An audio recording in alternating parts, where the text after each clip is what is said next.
el capítulo 1, que nos va a hablar de algo que, por desgracia, ahora nos resulta como bastante común. Recuerdo en mi época joven que la palabra crisis era una de las más utilizadas en los folletos evangelísticos y en las predicaciones. Las crisis, sin duda, nos acompañan a lo largo de la vida. Periódicamente surgen crisis, pero a veces hay grandes crisis y situaciones tremendamente complicadas, ¿no?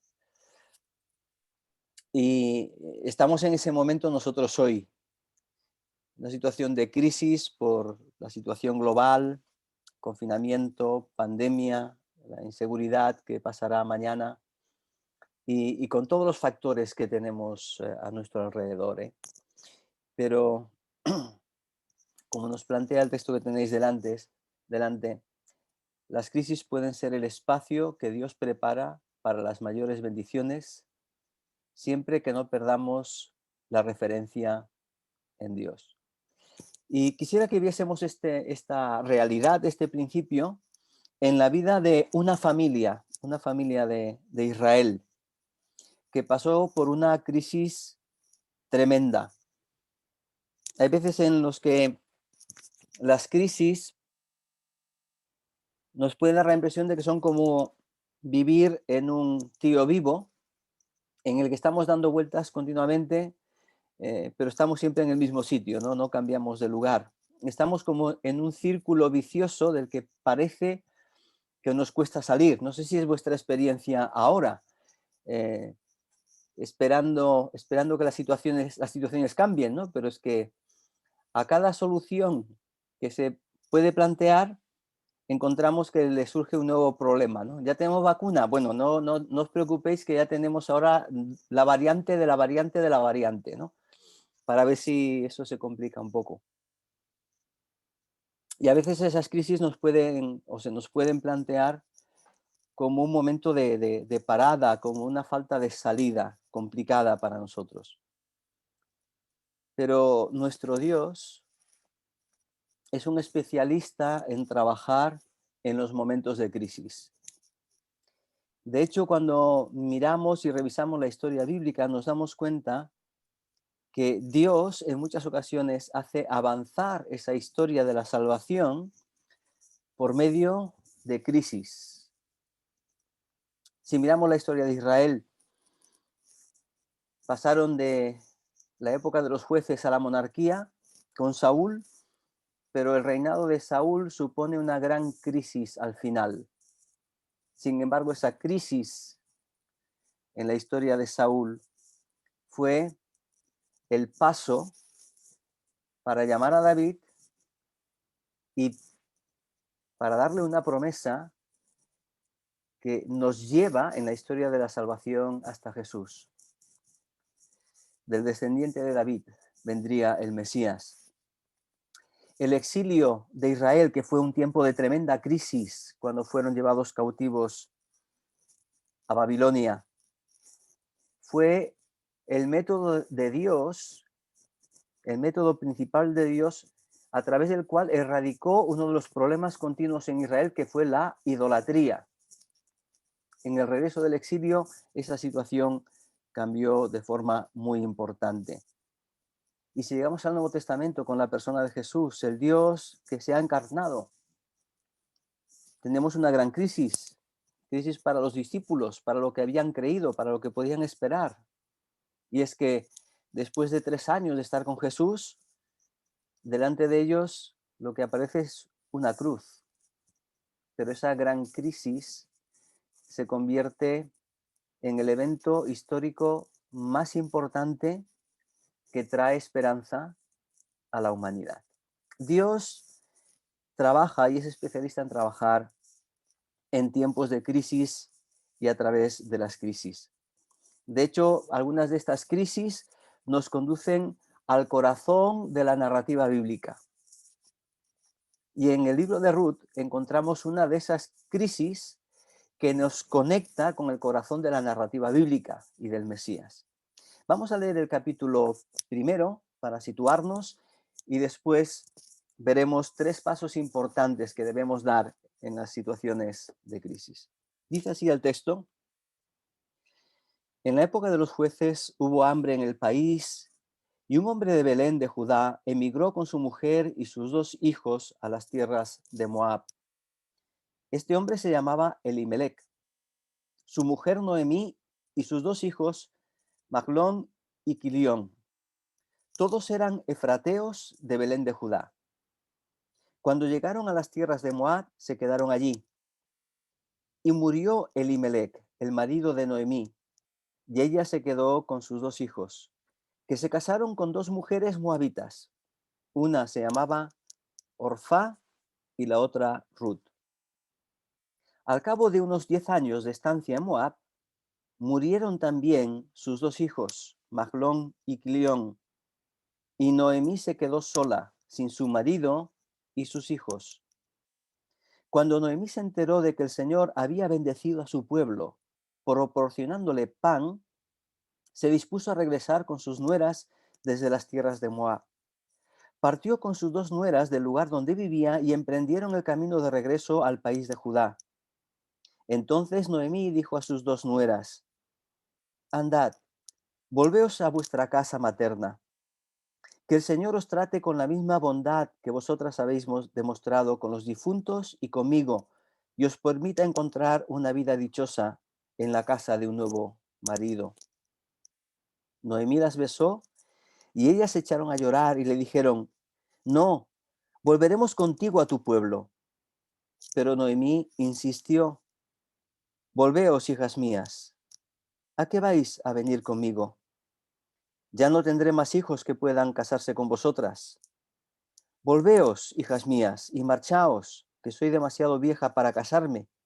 Y aunque pensara que aún tengo esperanza si me casara esta misma noche y tuviera hijos, ¿ibais a aguardar vosotras hasta que fueran mayores, renunciando por ellos a casarlos de nuevo? No, hijas mías, mi pena es mayor que la vuestra, pues la mano del Señor se ha excedido conmigo. Ellas se echaron de nuevo a llorar, y Orfá se despidió de su suegra, pero Ruth quedó con Noemí. Entonces Noemí le dijo: mira, tu cuñada regresa a su pueblo y a su Dios. Vuélvete tú también con ella. Pero Ruth le contestó: no me pidas que te abandone y que me separe de ti, pues iré a donde vayas y viviré donde vivas, que tu pueblo es mi pueblo y tu Dios es mi Dios. Moriré donde mueras y allí seré enterrada. Que Dios me castigue si nos separa otra cosa que la muerte. Como vio Ruth que estaba empeñada en acompañarla, Noemí dejó de insistir y las dos prosiguieron su camino hasta Belén. Cuando llegaron, toda la ciudad se alborotó por su causa y las mujeres comentaban: ¿no es esa Noemí?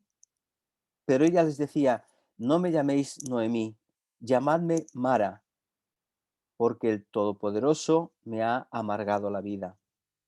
Me marché cargada y el Señor me devuelve vacía. ¿Por qué me seguís llamando Noemí si el Señor Todopoderoso me ha afligido y maltratado? Y así fue como Noemí, acompañada de su nuera Ruth, volvió a las tierras de Moab. Cuando llegaron a Belén, comenzaba la cosecha de la cebada. Bueno, el texto nos deja todavía en suspense. La historia se completa en el libro de Ruth, nos faltan el resto de capítulos. Pero por eso he titulado este mensaje como la antesala de la bendición de Dios. La antesala de la bendición de Dios. Parece que aquí nos ha dejado a las puertas, pero no hemos entrado todavía, ¿no? Pero nos prepara, y esa sería la idea. ¿Cómo nos preparamos, verdad?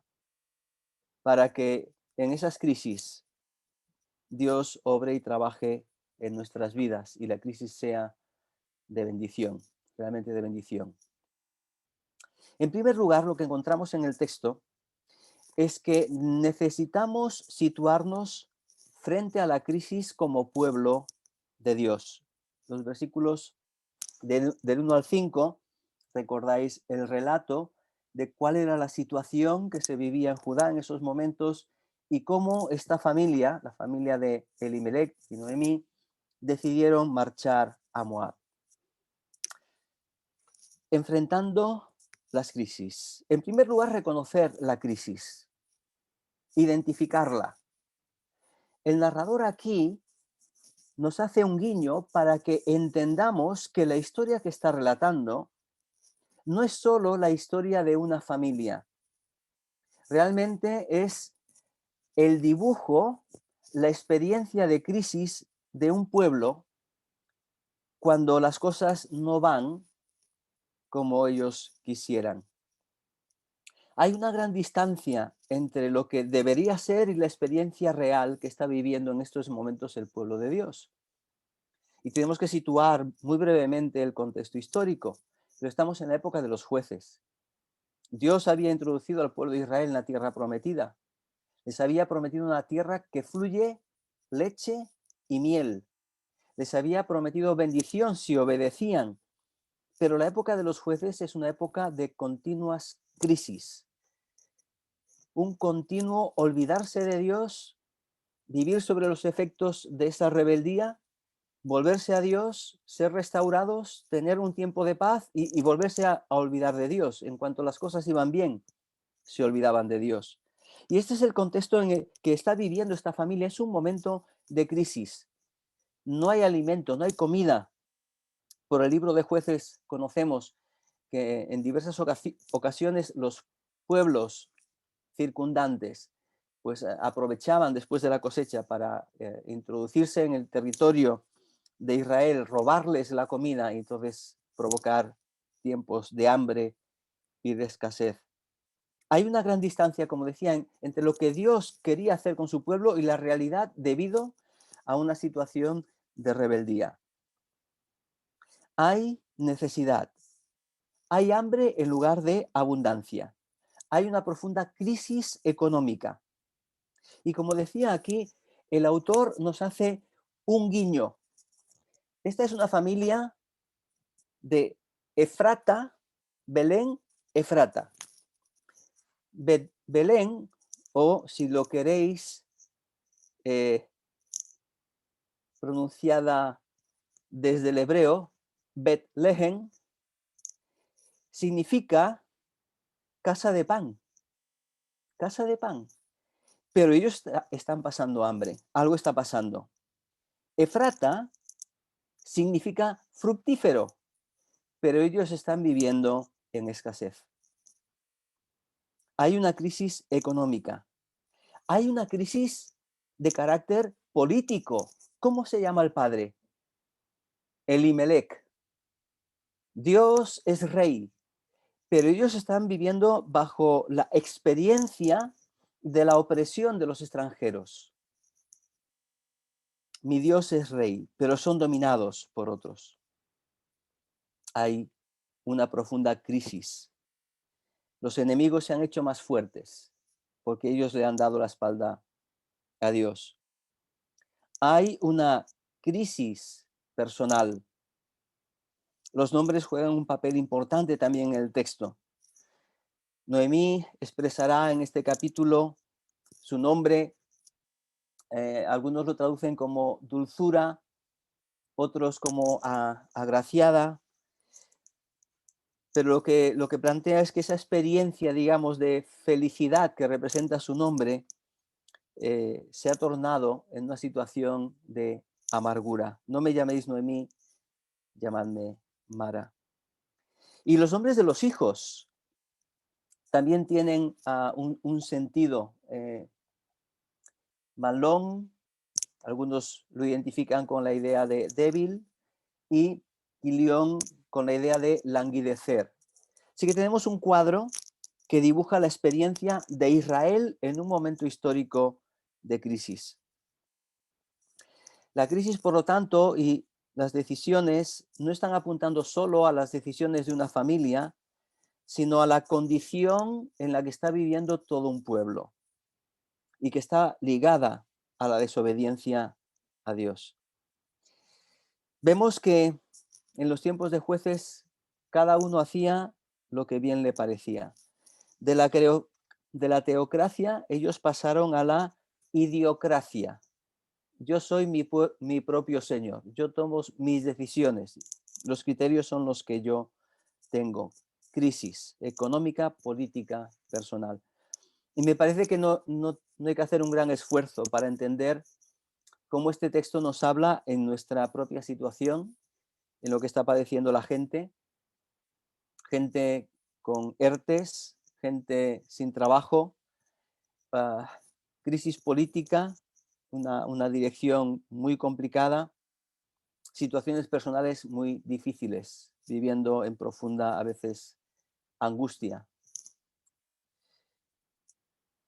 Y frente a estas crisis, lo que se hace es buscar soluciones alternativas. Esta familia se situó frente a la crisis, una crisis real, la entendieron, pero buscaron encontrar la solución marchando de la ciudad, de las tierras que Dios les había dado. Estaban abandonando la heredad que Dios les había dado. Es cierto que estaban viendo un momento de crisis, pero ese era el lugar que Dios les había concedido, ese era el lugar de bendición. No se trata de juzgar la decisión de Elimelec o de decir que no podemos cambiar de lugar de residencia, ¿verdad? Pero sí entender que en este contexto ellos estaban dejando la herencia que Dios les había dado para buscar pan fuera. Sin explicitar, como digo, ninguna condena. Sí que suponía entrar en territorio hostil. Moab era uno de los pueblos emparentados con Israel, pero que tenía una actitud de confrontación y negativa con ellos. Y por lo tanto, era exponerse a las consecuencias que este cambio, este salir del espacio que Dios había diseñado para ellos, podía suponer. Era abandonar el compañerismo de los demás israelitas. Era estar en un pueblo que tenía otros dioses. Es cierto que hay emigraciones que están guiadas por Dios y Dios las promueve. La de Abraham fue una de ellas, ¿no? Pero fue a la inversa.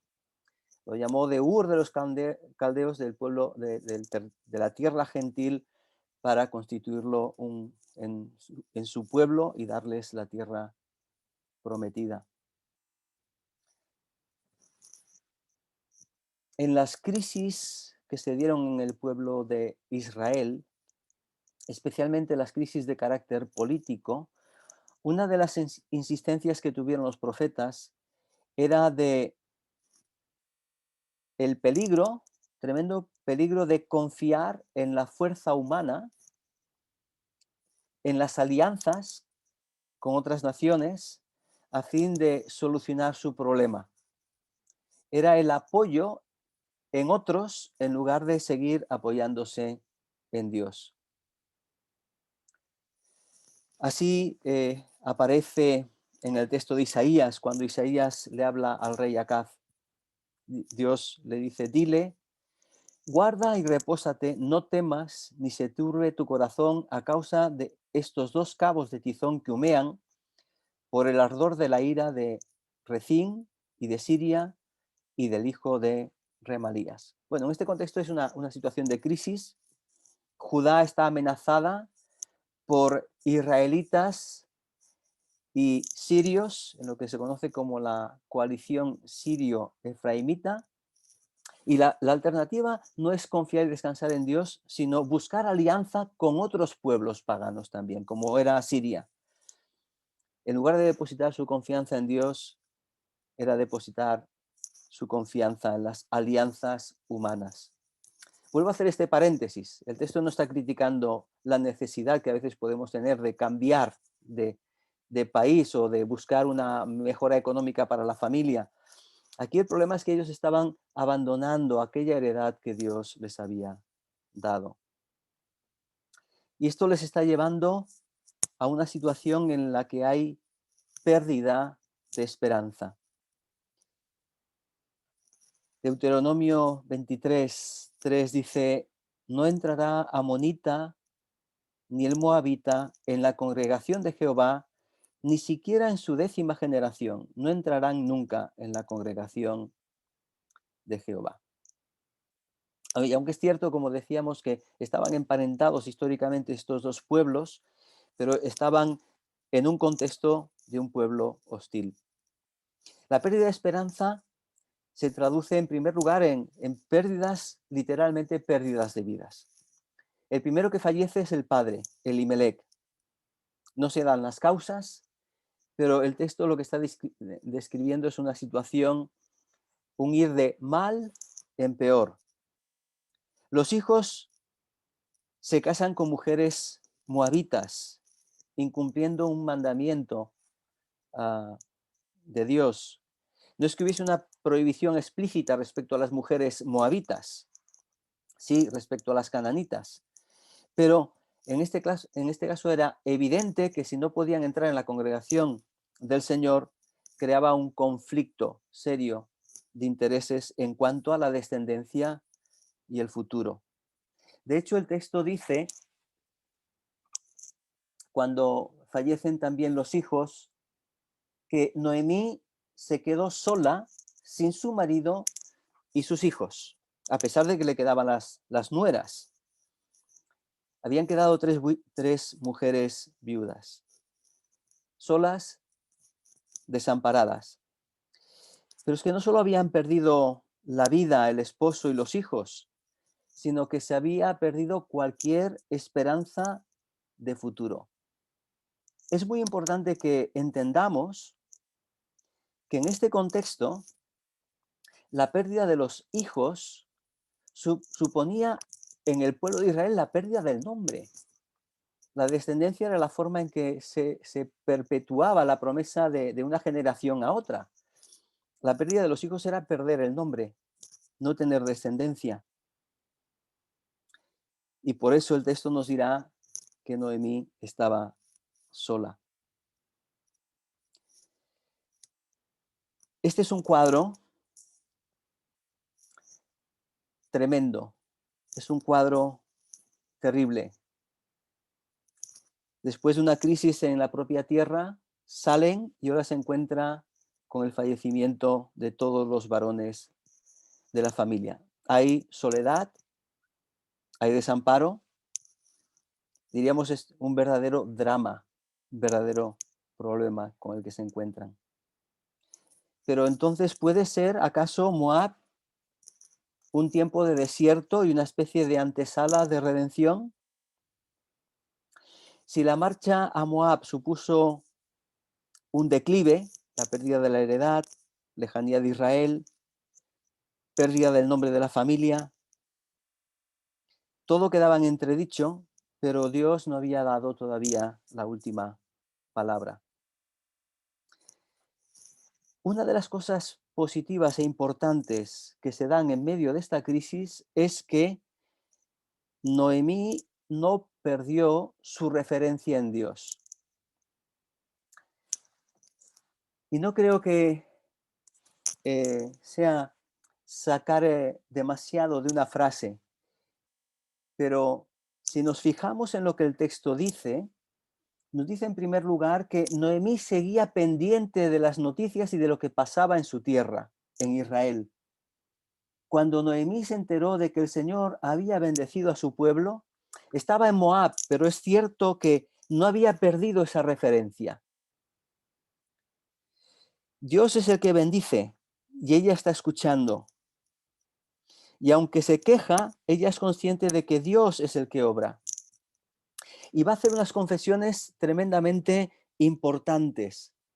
Noemí se va a quejar de lo que Dios ha hecho, pero en esa queja está reconociendo que Dios es el Señor y el soberano de su historia, que es el que ha actuado de una manera que no le ha agradado, pero que sigue siendo el Señor de su historia.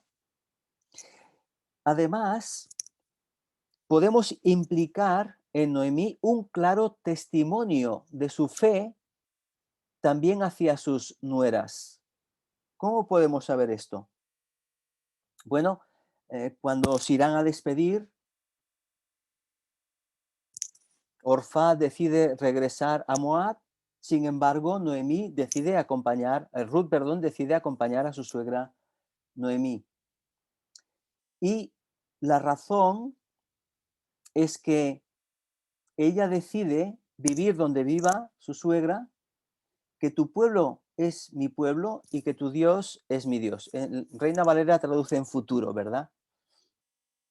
Pero podríamos hablar de que para Ruth esta experiencia era una realidad ya presente. Voy porque ese Dios del que tú ya me has hablado, ese Dios al que estás regresando, esa tierra a la que estás regresando, es la tierra que he hecho también mi tierra y mi Dios.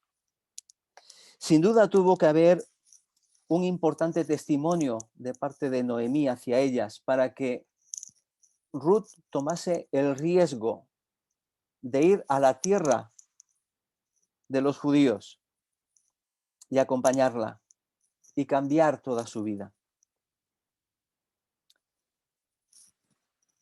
Ruth puede tomar una decisión porque tenía cierto conocimiento que lo expresa además en un compromiso total. Que Dios me castigue si nos separa otra cosa que no sea la muerte.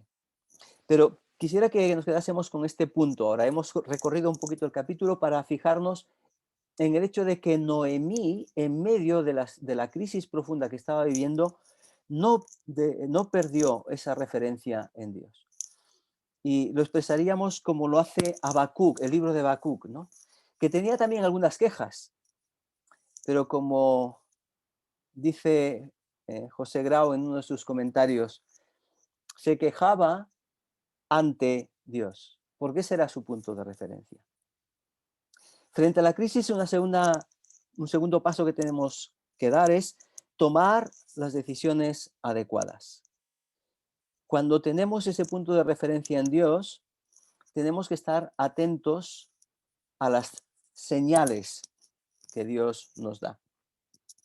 Hemos leído en el versículo 6 que Noemí oyó, no perdió contacto. Me recuerda al libro de Nehemías, en el capítulo 1, versículo 2, Nehemías, bajo el imperio persa, muy lejos de la tierra de sus padres, pero que continuamente preguntaba a los judíos cada vez que tenía oportunidad sobre qué estaba pasando en Israel. Jehová ha visitado a su pueblo y Noemí decide ponerse en marcha. Dios visita. ¿Qué quiere decir con que Dios ha visitado a su pueblo? La expresión Dios ha visitado no significa que ha venido a echar una ojeada. Cuando el texto bíblico nos habla de que Dios visita, nos está diciendo que Dios está moviéndose para actuar y obrar en favor de su pueblo. Éxodo 3:16. Ve, reúne a los ancianos de Israel y diles: Jehová, el Dios de vuestros padres, el Dios de Abraham, de Isaac y de Jacob, se me apareció y me dijo: en verdad os he visitado y he visto lo que se os hace en Egipto. Y estas palabras de Dios, os he visitado y os he visto, es el que da inicio al proceso de liberación del pueblo de Israel en Egipto. Noemí entiende que se ha iniciado un nuevo tiempo, que Dios está cambiando la maldición, el tiempo de juicio, en tiempos de bendición. Seguramente esto debería corresponder, por lo que sabemos en el libro de Jueces, a un tiempo de arrepentimiento y a un tiempo del establecimiento de un nuevo juez. Y se da un punto de inflexión. Si bien la crisis había llevado a toda la familia de Noemí a Moab, ahora las buenas noticias de la bendición de Dios provocan un cambio y la decisión en Noemí de regresar. Las crisis nos colocan en la situación y la necesidad de tomar decisiones. Cuando llegamos a un punto crítico en un camino con dos direcciones y no podemos ir atrás, es un momento de decidir por cuál optamos. Y Noemí decide regresar a Judá. Ve la ocasión para volver a casa. Y aunque se siente sola y emocionalmente está dispuesta a quedarse sola, En principio vemos que sus nueras le acompañan. Y es muy interesante porque encontramos aquí tres decisiones. El texto nos, de alguna manera, nos obliga también a entender que frente a la crisis todos y cada uno de nosotros tenemos que tomar decisiones. La de Noemí es frente a la bendición. ¿Dónde está actuando Dios? ¿Está obrando allí? Allí es donde yo tengo que estar. Por otra parte, está la decisión de Orfa, que decide en principio seguir el camino, pero frente a la posibilidad de volver atrás, frente a una nueva evaluación de los hechos, finalmente ella decide regresar a su tierra, pero no solo a su tierra y a sus dioses, a su cultura, a su seguridad, a su comunidad, a lo que le era conocido.